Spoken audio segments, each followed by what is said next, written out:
Welcome back to topic 2.5. This is our final video of the program. So topic 2.5 is making human resource decisions, and we're going to be looking at 2.5.1 organisational structures, 2.5.2 effective recruitment, 2.5.3 effective training and development, and 2.5.4 motivation. So we're going to go through this quite quickly. So as per usual, feel free to pause the video at any point, and if you are making your own notes, and also we'll have the practice questions and the answers will be at the end of the video, or suggested answers for that matter. So jumping straight into it, 2.5.1 organisational structures. So we had a look at organisational structures when we looked at this in the class, and it ultimately looks at, it's the hierarchy of an organisation, of how a company would structure themselves that make the most useful structure for themselves. So you've got the regional managers there. At the very top of that, you might have a CEO, you might have, directors above them, but they sort of sit outside of the structure. You've got your area managers, underneath regional managers, shop managers, supervisors, and shop staff. So you've got these ideas of around, think of a company like H&M, this is probably what they look like for their organisational structure. They've probably got lots and lots and lots of staff who work in their stores. Then each of those stores probably have a few supervisors.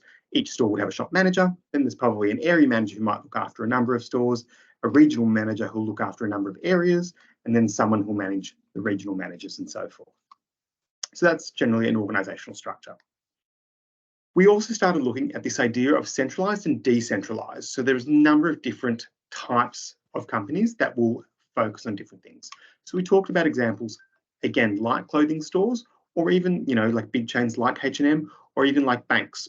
So if you think about a lot of these businesses where you've got their head office, they make all of the decisions, and then they pass out the instructions of what everyone must follow in those stores. So that is a centralisation. So basically all the big decisions are essentially happening at the head office, and then everyone out there in the branches, whether that's, a bank branch or a clothing store or so forth, and they have those ideas. There are other businesses where they're decentralised. And what that means, so decentralisation, is where the branches or the stores or the individual businesses have an element of control and decision making that they might do. So there's probably still some decisions that head office do that everyone must follow. There might be a lot more personalisation that the individual stores can do. So an example could be, in a clothing brand with centralisation, head office might decide what clothes the mannequins have to wear. But, even if a chain of boutiques, or there might be even some H&M stores, if you know your demographic, you might have the authorization, because you're decentralized, where you can choose what clothes will go on those mannequins that will be more appealing to your local demographic. So that's kind of examples of centralization and decentralization. So head office make all the decisions in the centralization model. And in the decentralization, people in the individual stores or places of work get to have a bit more power and autonomy and control about the way they do things in their store. We also talked about tall and flat structures. Now, flat structures sometimes gets referred to as wide, so tall and wide, or tall and flat as the oppositions. So some benefits of tall structures. So tall structures would be like what we saw in that pyramid at the very start, where there's lots and lots of layers in a tall structure. So that communication should be better in a tall structure because there's lots of layers, so that information is coming down. There's lots of opportunity for promotion. So if there's lots of levels, there's lots of areas that you can climb up to get new roles. And it's easy to check everyone's work because everyone has a particular level and thing that needs to be done on each level. So it's easy for those upper levels to check on the work of those lower levels. Now, disadvantages is that the system is rigid and inflexible, and there's a clear division of authority. So it's a very leadership model in a tall structure. There's lots of leaders, and so the manager of this group will report into this manager, and the manager will report into that manager, and so forth. So it becomes quite rigid, and a lot of people at the lower levels who might have great ideas of how to do things, their voices don't necessarily get heard by people at the upper levels because of that. There's so many different layers between that communication getting through. But the communication is good for the information to trickle down. Now, when we talk about the flat or the wide structures, some advantages of that is that there's fewer managers, so it's going to save a lot more money. So you can see in that image in the top right-hand corner, that's kind of, that's all the layers of the company. There's more responsibility, which leads to job satisfaction. So we've talked about, or we'll look at later in this video, of what motivates people, and people like a variety of things to do in their job. So when you've got a flatter structure, you've probably got more people doing more particular jobs at all levels of the company. And it's faster, more efficient communication. And what we mean is that there's less layers to go down. So from the CEO to the bottom of the level, there's only, 2 or 3 pieces of information, levels of information that it needs to go through. So that's the difference. So when we talk about communication should be better, it's just literally people speaking down the line, just giving a clear message, whereas there's less layers for it to get through in the flat structure. So it's still an advantage for both, but understanding how it's different is the important thing there. Now, disadvantage of flat structures, there are managers who are responsible for more people. So there's a lot more people reporting up into each manager because there's not so many levels of management, and there's fewer opportunities for promotion because there's generally less areas that you can climb. You might get to do a side step, so you might change to a different role on the same level, but that's not a promotion. So there's fewer opportunities for you to move up in a company in a flat or a wide structure. So another idea that we talked about was delayering. So delayering is a popular strategy to remove one or more levels of hierarchy from the organisational structure. So you can see we've got these 2 pyramids. So one was the one that we looked at the start, and you can see there they've removed a couple of levels in that structure. So there's less people. So it's gone from a taller structure to a flatter structure, basically. Now, delayering happens a lot when companies are looking at downsizing or they're looking at saving money. So we've looked at a lot of middle managers' jobs will get cut because they'll just get higher managers to manage more people at lower levels and things like that, to basically to flatten the structure in order to save money. So yeah, that's generally when delayering happens. It's just important to understand that it is something that a company can do in order to save money and cut costs and so forth, which obviously if you're cutting costs, hopefully you're also going to be looking at improving profits. So things like that. All right, so on this page here, we've got a few different definitions that we need to look at. So we've looked at here, so the first one we've got is the chain of command. So this is the path of the chain down which orders or commands are passed. So in a company, this goes from the board of directors to other workers. So the chain of command is literally when you look at that hierarchy structure. So if you think about that pyramid, you've got people, you've got the board of directors will make a decision that goes to the CEO. The CEO then obviously has to do what they need to do with the information, and then they pass it down to their managers. Then those managers then pass it down to their subordinates and so forth until it gets down to the relevant level who need to know that information. That is the chain of command. So that's basically the order that information and instructions get passed through. So actually, I think it was a term used in war many years ago, and that's sometimes where you've seen it in, those epic TV shows, chain of command. Ultimately, it's a function within a business practice as well. The next thing that we looked at there is the span of control. So this is the number of people who report directly to another worker in an organisation. So ultimately, when I used to work in banking, I had my manager, and there were 15 of us in here. So his span of control was the 15 of us in his team. Basically, it's the 15 people that he has influence over in order to meet his objectives and so forth from there. So that's the span of control, is basically how many people report into that other person. And the last thing there was the organisation chart. So this is a diagram which shows the internal structure of an organisation. This can be expressed in many different ways. You could have something like that pyramid that we looked at. So you've got like your CEO at the top, and then you'd have like 3, the head of marketing, head of human resources, and head of IT all reporting to the CEO. That will be the people who are appointed into the CEO, and then they'll have their own individual teams. So they'll be pointing down from there as well. So it's useful sometimes because sometimes you're not sure, especially when companies get big, you don't know who to contact for certain problems. So when you look at an organisational chart, it generally has someone's name in their job title, you might reach out to them. So it helps finding information easier when you know who to go to in an organisation, basically. Okay, so different ways of working. So these were some things that we worked through in class, but I'm just going to go through these. I don't have these formal definitions. It's just important that you understand what all of these are. So when we talk about full-time hours, that basically means working more than 35 hours. Some full-time jobs are 40 hours, some are 36.5, some are 38. But anything that is above 35 hours is deemed full-time hours. Now, a full-time contract is someone who's contracted to work full-time hours, but they have a permanent contract. So it's a permanent ongoing contract. A full-time contract generally implies that they will get holiday pay, sick pay, and all the benefits that come with a permanent contract. Now, part-time hours is anything below 35 hours. So if you're doing 34 hours, or your contract is due 34 hours, you're still considered a part-time employee, but you've still got your 34 hours. So it depends how much you're contracted for. When you're a permanent part-timer, you still get all the same benefits for the amount of hours that you're contracted to do. So if you are contracted to work 15 hours a week, every week of the year, then you can take a week off and you'll get your 15 hours of pay for that week when you take them off. That is your part-time hours.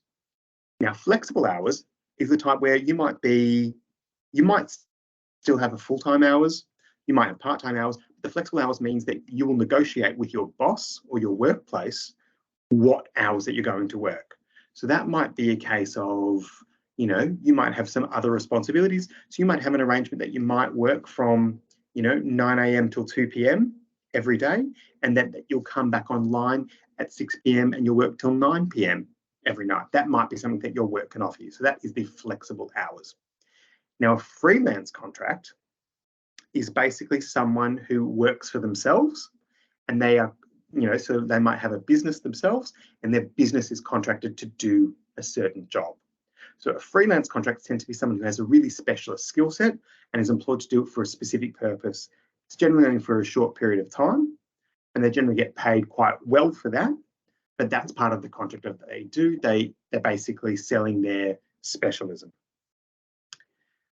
Remote working is this idea where people can now do their jobs away from the office. So obviously with COVID, this has changed the way people have started to work. Sometimes you'll start to see jobs, when you start looking for jobs yourselves, you'll start to see something called hybrid working. And that basically means where there's a little bit of remote, so a little bit of working from home and a little bit in the office. But remote working is this idea that you can work remotely away, so away from the office. Now, your temporary contract is when you are contracted for only a short period of time. It might be for a couple of weeks while someone goes on leave, or it might be for a whole year because someone's gone on maternity leave or something like that. But it's really important to understand, with a temporary contract, there is always an end date. Now, that end date can be extended, so it can be moved, but there's always a finish date. A full-time contract has no finish date. You are a permanent employee. You are ongoing until either party terminates that contract. So temporary contract, there is always a finish date. When that date comes around, there's no obligation that that employer needs to give you any more work because you're only contracted to a certain point.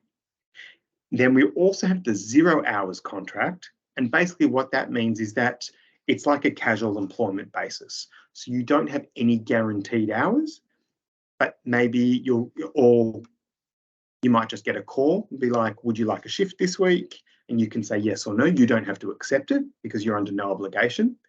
Or it might be a case of, they release, a roster every week, and you might have 3 hours on this day, 4 hours on this days, and you might still have 15 hours a week, but that you're not contracted. You've got no guaranteed hours.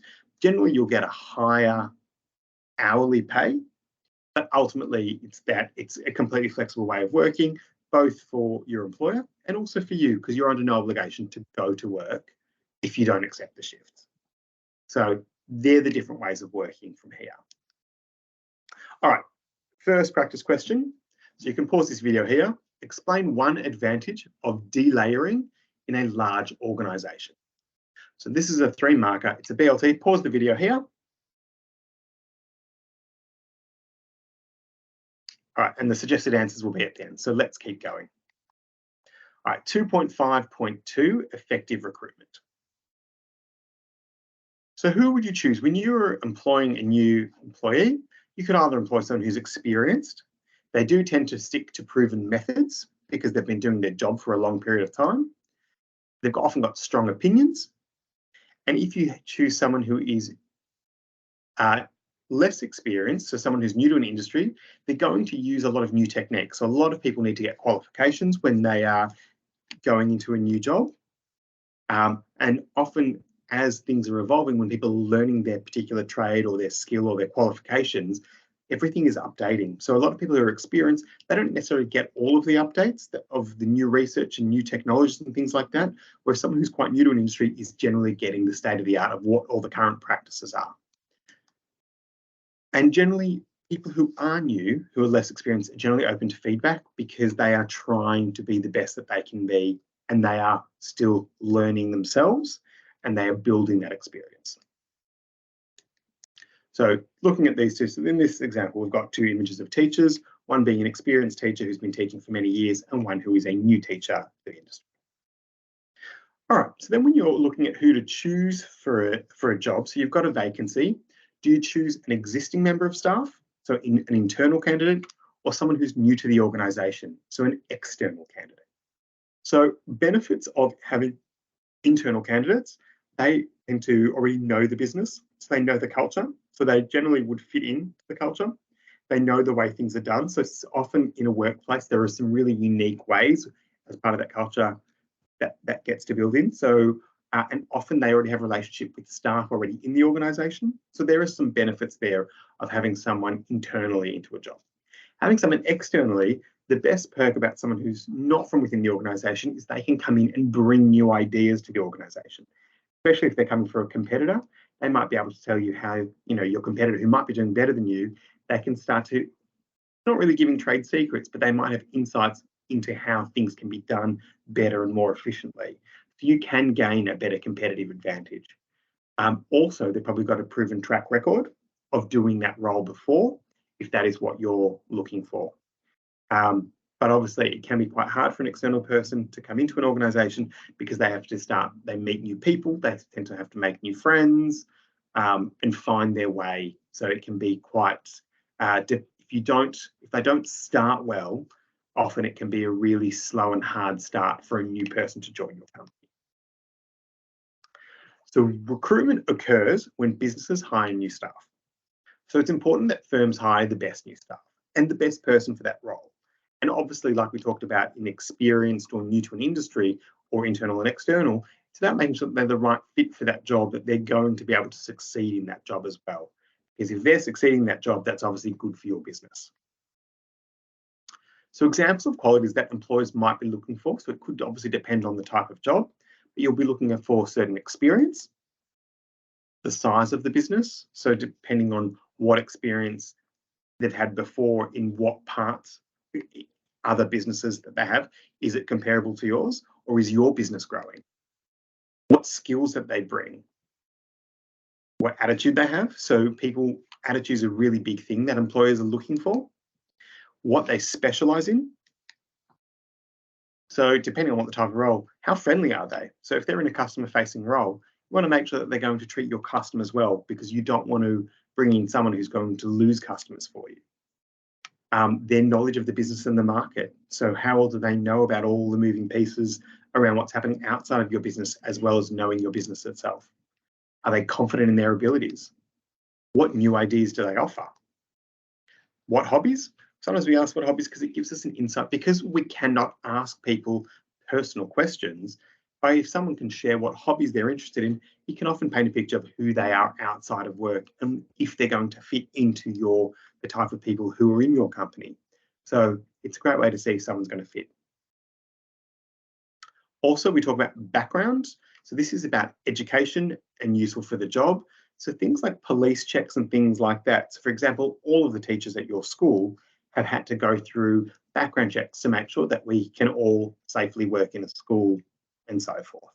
So every teacher has to have that. So all of these background checks to make sure that, I have my teaching degree, I've got all of these things before I'm allowed to teach. So these are all the background checks. So these are what employers might be looking for in relation to a new recruit. So the recruitment process. So the first thing you're going to want to do is you need to identify the need for a new member of staff. Now that could either be there's a new role, something that's missing from your organisation, so you're creating a new role that needs to be filled, or someone has left an existing role and created a gap. So once you've worked out that you need a new member of staff, you need to work out what duties that new post will have. So even if someone has left the business, even though someone was doing that job, you might recognise and say, well, we could be doing things more efficiently. Or maybe you've got two people have left an organisation and you're amalgamating two jobs to save money. And you might be willing to pay this other person more. However, you might be doing a bit of a restructure. So you've got to decide on what that new person is going to do. Once you've worked out what they're going to do, you need to think about what is the type of person you're going to want. So what skills are they going to need? What attitudes will they need? What are they going to need to face every day?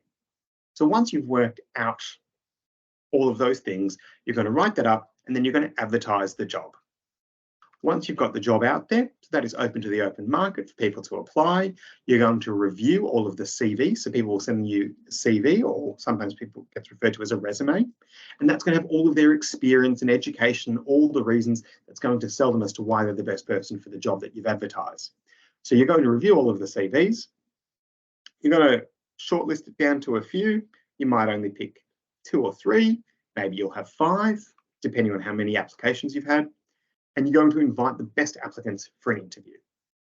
So once you've got them coming to an interview, it's good to have multiple people to interview them just to avoid any bias. So that there's a few different people's opinions that you can discuss it through. So you have a small panel. You can interview them. You'll ask them the right questions, relevant to the job. And after the interview process, you're generally going to appoint best applicant. Now, there are new recruitment processes where people are doing aptitude testing. So before they get invited to the interview, they might be invited to do an online test that might test some of their skills and abilities, depending on the type of role. Or there might be there are some companies now where you'll be invited into a group interview, and they're going to look at how people are interrelating with each other, how they communicate with each other and so forth. But ultimately, once you've completed the interview process, you're going to appoint the best applicant into the job. So why do businesses interview candidates when hiring new employees? Obviously, they want to get to know their staff. They want to make the right person for the job. And it's really important that they ask questions to uncover to make sure they really understand who it is that they're hiring. Once you've chosen to put an employee in a post in your company, you have obligations as an employee. You can't just get rid of people for no reason. You can't just decide that you don't like that person anymore, so you're going to get rid of them. That's not a justification to fire someone. So it's really important that you do interview really smartly to make sure that you're really finding the right person for the right role, so you're not going to find yourself in problems in the near future. So this is what a lot of companies have, especially companies with bad culture. They're just forever recruiting. So what I've here is where it's saying other ways of determining an applicant's skill set. So that's like what I was talking about before. You might do an online test or something which tests your natural abilities or your problem-solving skills, or if you're going to work in an office, it might be your typing skills and things like that. So there are other insights that an employee can get into how someone works before making a decision just based on an interview. Okay, so this was a worksheet that we had a look at. You can pause the video here and do this task. But I'm going to go through the answers now here. So this is just to match the words to the definition. So really important that you know your definitions when it comes to recruitment.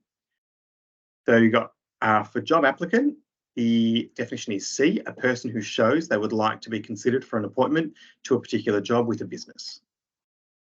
Job description, the answer was D, so a document which describes the duties of a worker and his or her status in the organisation. 3, person specification, so that is I, a profile of the type of person needed for a job and their skills and qualities.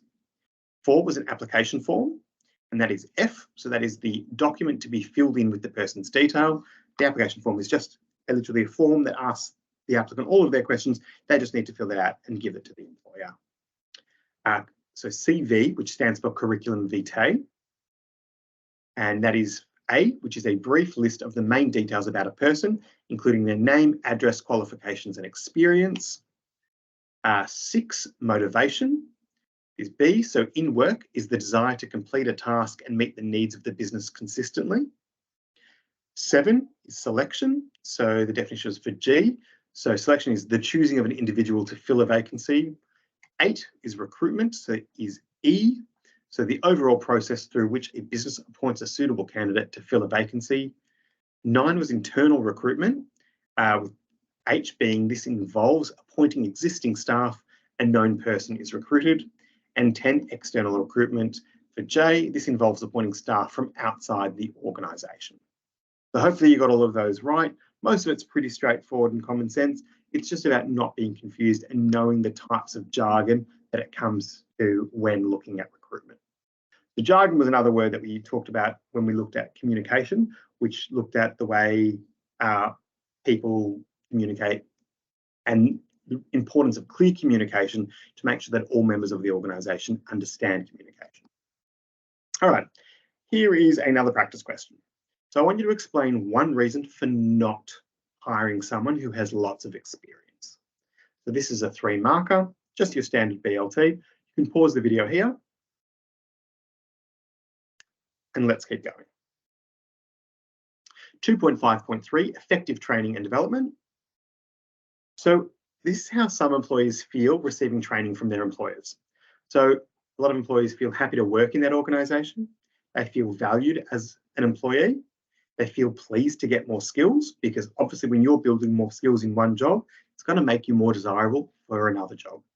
So recognise as important enough to train, and that is because it costs companies a lot of money to train their employees. So obviously they're investing in that training. And you might feel like staying in the business and working your way up through promotion. The more you get trained and the more successful you are in a company, the more opportunity you might have to grow within that company as well. But again, if you're not growing in that company, you might choose to go to another organisation. So what is training exactly? The definition of training is the action of teaching an employee a skill or type of behaviour, e.g. being trained to use a till. You might be trained to give customer service. You can be trained in anything in your workplace. So the 4 types of training that we cover in the course is formal training, informal training, self-learning, and ongoing training. Now, some of these can be used together, but ultimately our formal training is as you would think of it. Formal training is like classroom training, where there is someone who will probably stand at the front and explicitly teach you certain skills or behaviours and things like that. You're generally removed from the workplace. So if you're working in an office or you're working in a fast food restaurant or something like that, you're generally taken to a training room, so separate from the actual workplace, and given that formal training. Informal training will be things like on-the-job training. So if we looked at an example of like a fast food restaurant, informal training might be when you're working at the till, or if you're at McDonald's and you're at the fry station, you might have someone standing next to you showing you how to make the perfect fries. And that there's a whole system to it of when you put the chips into the fryer, how long they're in the fryer for. So the reason I'm using that as an example is because many, many years ago, I worked at McDonald's. That was my first job. And there was a way that you had to salt the fries once they'd come out of the fryer. And then the way you had to use the scooper and just shake them in the thing. That's all part of the informal training. So you're actually shown someone's there to help make sure that you're doing it right, basically. Self-learning has become a lot more popular for a lot of organisations, especially in corporate. So that might be a case of you've got to do your own learning. So you'll be given like e-learn modules that you'll do. You might be allocated some time to do it. So it might be like an hour or 2 in the month. And your boss might just say, well, you've got to get this training done by the end of the month. And you can do that at any time during the month, but you've got to do it so there's no trainer involved. There's no one teaching you. You're essentially learning it through YouTube videos or, an online learning software. And the idea of ongoing training is that a lot of companies will have regular training, things that people keep building their skills, or to make sure that people keep doing things right. So especially if you're working something that might be legally related, laws are changing all the time. So you might need to be constantly informed about what the new practices are, or if there's been changes in laws and things like that. Other types of ongoing training, sometimes you hear the term CPD, and that stands for Continued Professional Development. And many jobs in professional industries have a rule that people need to keep doing training as part of an agreement of their jobs. So that's the idea of ongoing training. So it's really important that you understand what each of those four are, that you can apply that into your case study or answer those questions in your section A of your paper. All right, now the practice question. Explain one advantage to a business of providing ongoing training to its employees. 3 marks, pause the video here. Shouldn't take you more than 3 minutes. And let's keep going. All right, last one, 2.5.4, motivation. So we looked at Maslow's hierarchy of needs. So the ideas of the physiological is the base, what someone needs. Once that is met, then it's safety. Then after that, it's social, then it's esteem and self-actualization. So when we talk about physiological, we're talking about food, water, air, sleep, and warmth. It's all of your basic needs to function. The idea of safety, so once you've got your basics, there's getting shelter, there's feeling safe, and there's some security. So once you've got those needs met, you start to look at your social. So these are your relationships and your friendships. So it's the way you connect in the environment around you. Your esteem is your prestige and feeling of accomplishment. And there, not a lot of people really get to feel that self-actualization, but that's the idea of achieving your full potential. So that there's nowhere else to go, that you've literally been able to get everything that you need. So now when we apply that into a business context or in a workplace, your physiological become your pay. No one really goes to work without, everyone wants to be paid for their work. Now, I know people will talk about volunteering, but often volunteering, people won't do it their full time, or they've already they've already earned enough money. So that's why they volunteer. They don't need the pay. So that's a bit of a different scenario, but ultimately most people, when they go to work, they're going to be paid. When we look at safety, people want to feel safe in their jobs. If people feel like they might constantly be fired or their company's going to close down or things like that, people don't feel good in the workplace. They don't work well when they don't feel safe. So people want to feel safe and secure in their jobs and their job security. A lot of people will then look for things in their workplace and like to be social. A lot of people make friends with people who they work with. I talked about my very first job at McDonald's many years ago. 2 of my best friends are I still have from who I worked with at McDonald's. So that comes part of it as well. When we look at esteem, that comes part of things like training and building on those jobs. Sometimes about a lot of people get awards in the workplace as well when they're being rewarded for good work. That comes part of the esteem. And when we look at self-actualization, the idea of creativity. So when people get to kind of make some of their own choices or come up with new ideas and things like that, they've been given a bit more power to help things in the business. That's part of their self-actualization. That's their full potential in the workplace. They're getting to put in new ideas to try new things of doing it. Now, getting to that self-actualization level in the workplace is not always able for you to do it yourself, because you need to earn that from your peers and your leaders and things like that to reach that level. But these are about the need. So often if people don't feel like they're getting to be their best self at work, often that's when they decide to go elsewhere. If you're a really hard worker, you might feel satisfied enough at the social level. You might be really happy, you've got good job security, you're happy enough with your pay, you've got friends at work, you might not want any more than that. So that might be as far as you need in the workplace. But if you then keep going, it's people who want to strive for more past there. So motivation. It refers to the extent to which an individual gives their best at all times. So in work, it is the desire to complete a task. When you think about what you're motivated to do, think about what you're motivated to do on the weekend, where you're motivated to go for a run, motivated to make money. In a workplace, it's about being motivated to do the actual job. So a lot of people don't like going to work. They're not very motivated. So if you're not very motivated, you're probably not going to do a great job. You're probably not going to get a lot of opportunity. That's just the reality. Very few jobs, everyone's really motivated. But a well-motivated workforce has lots of benefits for a business. So they're likely to be more committed to the business and want it to do well. So if you do have a workplace where most people are motivated, it creates that environment where motivation sparks motivation in other people. And motivated workers tend to produce better, higher quality work because they care about what they're doing. Motivated workers are often more flexible. So if you're a motivated worker and your boss asks you to stay back an hour, or can you come in later tomorrow and finish later, or come in earlier tomorrow, motivated staff are generally happy to do it. They believe in what they're doing. So this is a word that's come up that doesn't seem to be used a lot in everyday language. So it is quite specific to business. Important that you understand. So what is remuneration? So remuneration is literally money paid for work. So how you get paid for work. So remuneration is often a motivator in getting people to do work. So here are some types of remuneration, and there are many different strategies for paying staff, and these include wages, overtime. Do I have the definitions here? I don't. Okay, so wages. So wages and salaries are often together. Salaries would be like an annual salary of what someone receives. So you might have a full-time job and you might be on a salary of £18,000 per year. And basically on a salary, you probably get paid monthly. So if you literally take your 18,000 and divide that by 12, that's what you're going to be paid each month.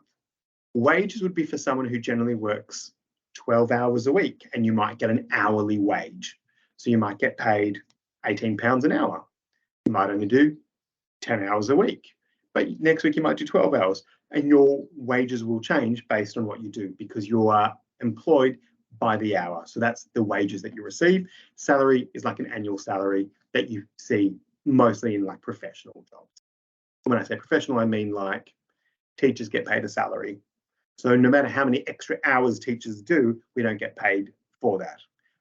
As in all these videos that I've made, I've not been paid an extra cent more. This has been for the love of the course, and I hope they're helping. I don't get paid anymore.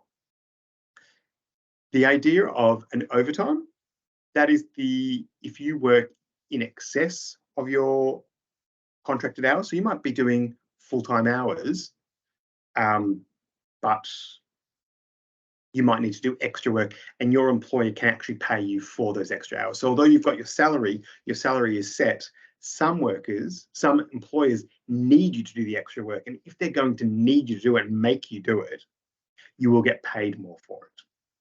So I didn't have to make these videos, so I don't get any overtime.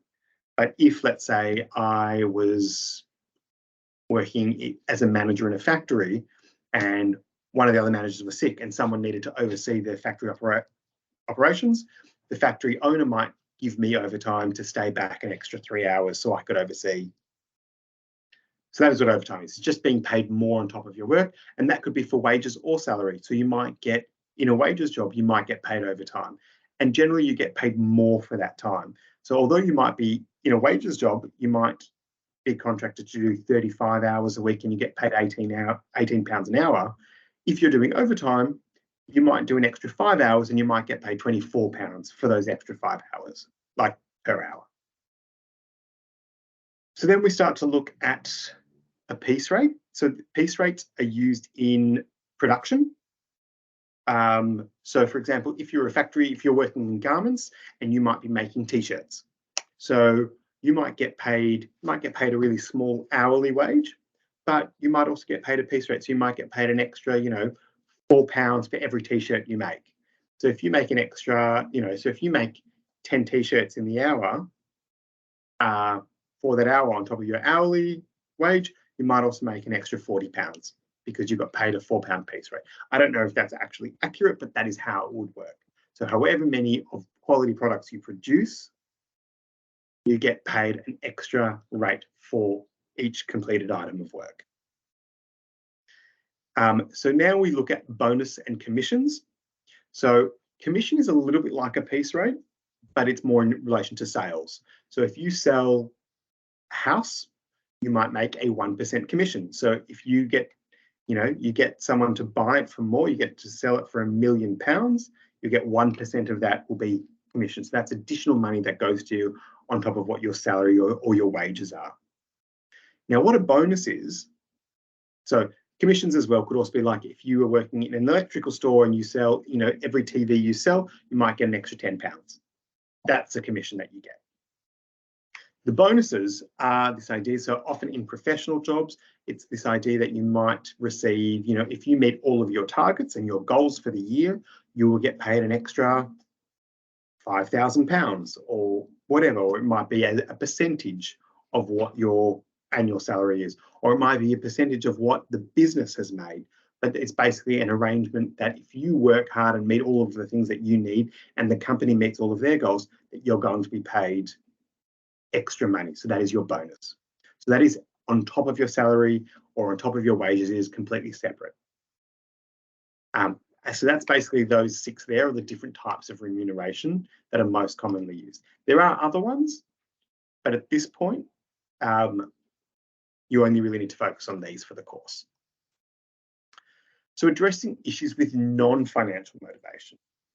So some issues that can come up with non-financial motivation. So if someone has the same job, so it's really repetitive, so you might be on a production line and you're looking at the same thing every day, you're probably going to get really bored.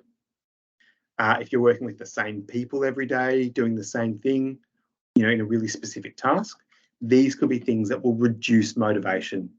Obviously, we talk about specific tasks. This isn't about someone who has a special skill. This might just be about someone who might just be literally putting bottle caps on bottles or putting labels on something for 8 hours a day. That's their specific task. It's probably going to be really boring and they're probably going to tune out at some point and the quality of work will probably drop. Often these types of issues will fall into jobs that have, for people who don't have many skills, so they don't have a lot of qualifications. They're often in the low pay and there's often low progression. So there's not a lot of, if your job is just to stick labels on bottles, there's probably also not a lot of opportunity for you to move up in that organisation, because there's probably a lot of people who have got a really similar specific task. So it's really hard to stand out to do a great job. So obviously what you can start to do to address these issues is, if you're working in a factory on a production line, you can start to train people up in different areas of the production. It's not necessarily meaning that they're going to be super engaged, but it'll stop from being boring every day. So even if they've got a particular boring task they do once a week, there might be more interesting tasks for them to do at other places. It also means that you're cross-training people in different areas of the business, which means if someone's sick, and a particular function might be slightly more important than another function or more critical, you can move other people because they've been trained in different areas. You can move people around. So these are some ways that you can do it. It also gets people to move into different, interact with different people. And also if they've got some talents, by getting them to do other things, or if they've proven that they can do all these different tasks really well, that might be the opportunity that they might be looked at for promotion, because people start to see what they can offer. So this is how we talk about non-financial motivation. It's just about keeping people from being bored, because people need to be engaged to do a great job. Other methods. So we talk about financial, so that is like promotion and fringe benefits. So fringe benefits is an extra benefit supplementing an employee's money, wage or salary, for example, a company car or private healthcare. So it might be a way of, it's still considered a financial benefit, but instead of giving you money for a particular, for doing your work, you might get a different benefit, like the company car, or they might pay for your healthcare, or they might pay for your other insurance or things like that, or they might give you an extra day off because that costs the company money as well. So they're financial methods that get used as a means of motivating staff. When we talk about non-financial methods, this is where we talk about job rotations. That's where I was talking about before, and working in a factory, moving people around to different ideas.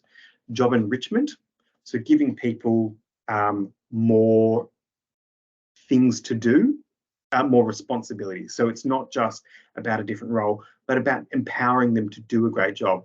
And then there's also autonomy. So that is like basically saying that we trust you to do your job. You don't need to be watched by a manager, you know, for your whole shift kind of thing. It's about having that autonomy to get your job done and being respected. So for a lot of people, having autonomy in their job is often a big motivator, that as long as they get their job done, they can do it their way. So here was an extract from the book. So here's your definition for job rotation. Gives employees the opportunity to work in other areas of the business, experience different roles and develop new skills. Teamworking allows employees to develop social bonds through being part of a team. Job enrichment develops employees' skills by giving them opportunities to lead, make key decisions and take on new responsibilities. And there's also the employee reward scheme. So that recognises employees' performance and contribution through schemes, e.g. Employee of the Week. So it's just about having employees recognised. So sometimes it's not even about a financial benefit, but often employees just want to be recognised for their hard work. Now, if you're getting awards and recognised for your hard work, that's going to be far more compelling when you're applying for promotion and you've got all of these awards under your belt. You've got those things there to demonstrate how you've been a hard worker. And you've got autonomy here. Means being empowered to make your own decisions. Employees are often more motivated when they can make their own decisions and choices about the best way to work and achieve their goals, as I mentioned before. Okay, so practice question. So explain one method of using non-financial motivators for employees. So remember, always read your question. So this is talking about your method. So you're not talking about benefits or drawbacks. You're just talking about the methods and explaining that method. So I've literally just explained them to you, but just keep that in mind. It's about articulating. So always remember to read your question and make sure that you were addressing it from the question. So 3 marker, BLT, pause the video here.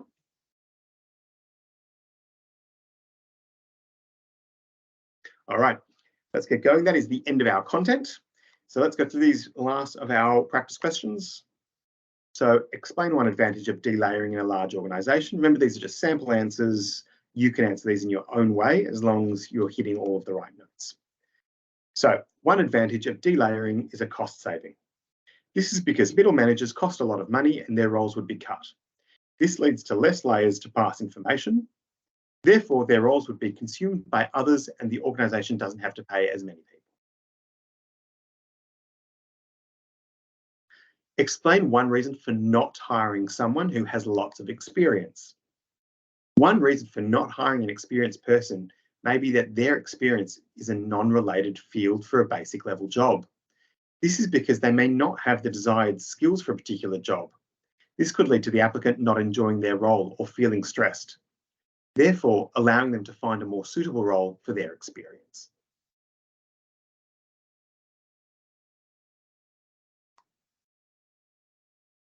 Explain one advantage to a business of providing ongoing training to its employees. So one advantage of a business providing ongoing training to a business is employees feeling valued. This is because employees know it is expensive for a business to upskill staff. This leads to the employee building skills to enhance their career and continually aspiring to learn more. Therefore, employees may remain motivated and work more efficiently for prospect of promotion.